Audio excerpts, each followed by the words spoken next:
نبی علیہ السلام نے فرمایا من حرمہا فقد حرم الخیر، جو بندہ اس رات کی خیر سے محروم کر دیا گیا وہ تو حقیقت میں شقی اور بدبخت ہے۔ نبی علیہ السلام اس مہینے کے اندر عبادت کا بہت زیادہ اہتمام کرتے تھے۔ سید عائشہ صدیقہ رضی اللہ تعالیٰ عنہ فرماتی ہیں رمضان کے جیسے جیسے دن گزرتے جاتے نبی علیہ السلام کی عبادات میں اتنا زیادہ اضافہ ہوتا چلا جاتا، حتیٰ کہ کانا رسول اللہ صلی اللہ علیہ وسلم یجتہد فی العشر الاواخر، جب رمضان کا آخری عشرہ داخل ہوتا نبی علیہ السلام شدہ میزرو، اپنی کمر مبارک کو کس لیتے تھے، احیا لیلہ، پوری رات جا کر اللہ کی عبادت کرتے، وَأَيْقَظَ أَهْلَهُ، اہل و عیال کو بھی عبادت کے لیے جگایا کرتے تھے۔ اور فرماتی ہیں یجتہد فی العشر الاواخر ما لا یجتہد فی غیرہ، جتنا اپنے آپ کو عبادت کے طور پر رمضان کے آخری عشرے میں تھکایا کرتے تھے، جتنی زیادہ عبادت کے اعتبار سے مشقت رمضان کے آخری عشرے میں کرتے، اتنی زیادہ محنت مشقت عبادت کے لیے کسی اور دنوں میں نہیں فرماتے تھے۔ تو رمضان المبارک کے مہینے میں عبادات کے اندر اضافہ ہو جانا چاہیے۔ ہمیں چاہیے کہ ہم ترتیب بنائیں، رمضان المبارک کے اوقات کو تقسیم کریں۔ اس کی بہترین تقسیم تو یہ ہے کہ بندہ جس وقت سحری کے وقت جلدی بیدار ہو اس وقت کے اندر وضو کرے، 2 4 8 10 12 رکعت تہجد کی ادا کرے،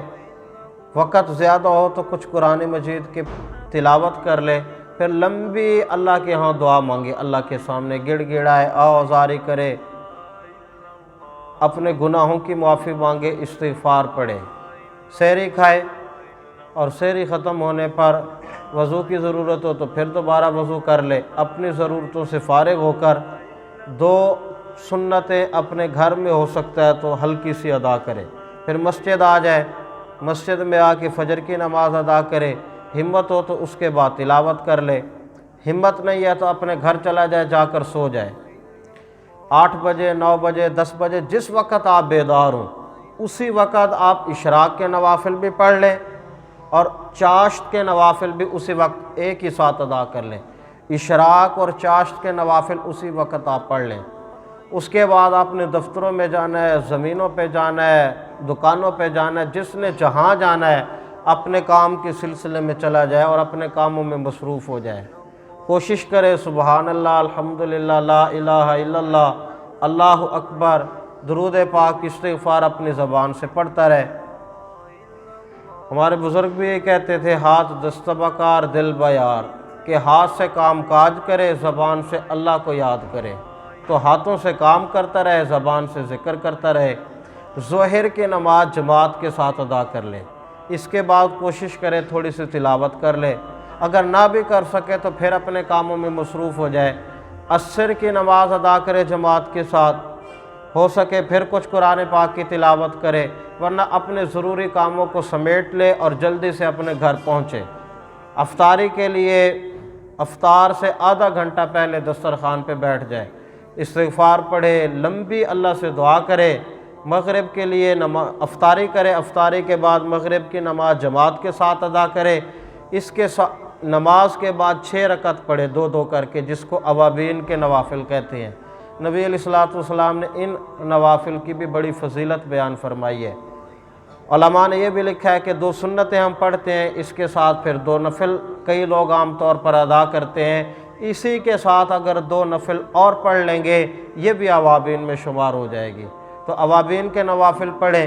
پھر اپنے گھر چلے جائیں، کھانا کھائیں یا جو آپ کی ضرورتیں ان کو پورا کریں، عشاء کے وقت دوبارہ مسجد میں آ جائیں، عشاء کی نماز پڑھیں، جماعت کے ساتھ تراویح ادا کریں، اور پھر دعا مانگ کے جلدی جا کے اپنے گھر دوبارہ سو جائیں تاکہ سحری کے اندر بیدار ہونا آسان ہو جائے۔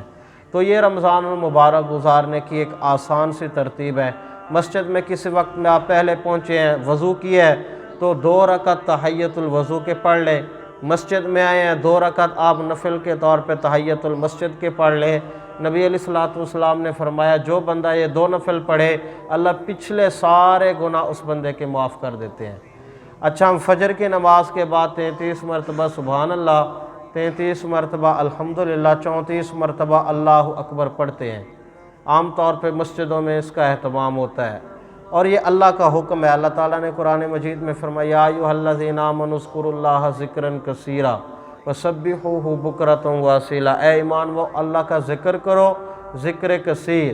صبح اور شام کے اوقات اللہ نے خاص طور پر ذکر کیے، صبح کے وقت اللہ کی تسبیح بیان کرو، شام کے وقت اللہ کی تسبیح بیان کرو۔ تو ہم فجر کے بعد بھی 33 مرتبہ سبحان اللہ پڑھتے ہیں، 33 مرتبہ الحمدللہ، 34 مرتبہ اللہ اکبر۔ یہ اللہ کا حکم ہے، اس وقت کی تسبیح ذکر اللہ کو زیادہ پسند ہے۔ ادھر عصر کے بعد ہم پڑھتے ہیں تو اس وقت کا ذکر بھی اللہ کو زیادہ پسند اور محبوب ہے۔ نبی علیہ السلام نے ایک حدیث پاک میں فرمایا